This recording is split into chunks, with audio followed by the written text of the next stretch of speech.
Hey everyone, and welcome back. Today, we're diving deep into a question that might make your brain do a little existential flip. We're talking about you. Are you real? And if you are, how real are you really? Postwinks, because, spoiler alert, you might not exist in the way you think you do. Now, before you start frantically checking if your reflection is still there, let's rewind. We're going to take a whirlwind tour through neuroscience, ancient Buddhist philosophy, and even a dash of quantum physics to see if we can untangle this mind-bending mystery. So buckle up, buttercups. It's going to be a wild ride. Let's start with the good old brain. Science tells us that our sense of self, our I, is essentially an incredibly complex orchestra of neurons firing in perfect, or sometimes imperfect, harmony. Think about it. Every memory, every emotion, every thought, it's all electrochemical signals zipping around your skull. Neuroscientist Michael Gazzaniga famously described the interpreter function of our left brain hemisphere. It's like a storyteller constantly weaving narratives from the data it receives, creating a seamless experience of being you. But this storyteller can sometimes embellish, or even make stuff up entirely. Ever had that feeling you knew something, only to realize later you were completely wrong? That's your interpreter working overtime, trying to make sense of the world, even when the data is a bit fuzzy. It's like trying to assemble IKEA furniture with half the instructions missing. You'll get something put together, but it might not be exactly what was pictured. Now, let's hop over to the East. For centuries, Buddhist philosophy has explored the concept of anatta, often translated as no self. This isn't about denying your existence, but rather questioning the idea of a permanent, unchanging, independent self. Imagine yourself as a river. The water is constantly flowing, changing, never the same as it was a moment ago. Are you the water? Are you the riverbed? Or are you the process of flowing? The Buddha suggested that what we perceive as a solid self is actually a collection of impermanent components.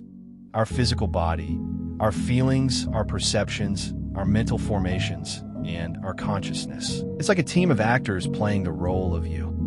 Each actor has their quirks, their lines, their costumes, but the you see on stage is just the performance, not a single, unchanging entity. And when the play ends, well, the actors go home. So, if there's no fixed you, then who's ordering the pizza tonight? Good question. Now, let's dive into the even weirder realm of quantum physics.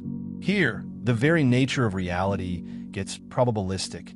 Particles can exist in multiple states at once until they're observed. And this has some fascinating implications for our identity. Quantum entanglement, for example. Two particles can be linked in such a way that they instantly influence each other, no matter how far apart they are. It's like twin telepathy, but for subatomic particles. They're connected, but not in a way we intuitively understand as a solid, separate thing. Some physicists and philosophers propose that our consciousness might be a product of these quantum processes. Our sense of a unified self could be an emergent property, a grand illusion created by the complex interplay of quantum events. It's like your self is a wave function, constantly collapsing and reforming based on your observations and interactions. Think of it this way.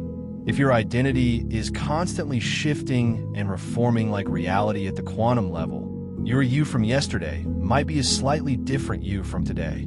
It's like a software update that keeps running in the background, and you're not always aware of the changes. Except, without all the annoying restarting. Messages. So, neuroscience says our self is a story our brain tells. Buddhism says there's no permanent, independent self.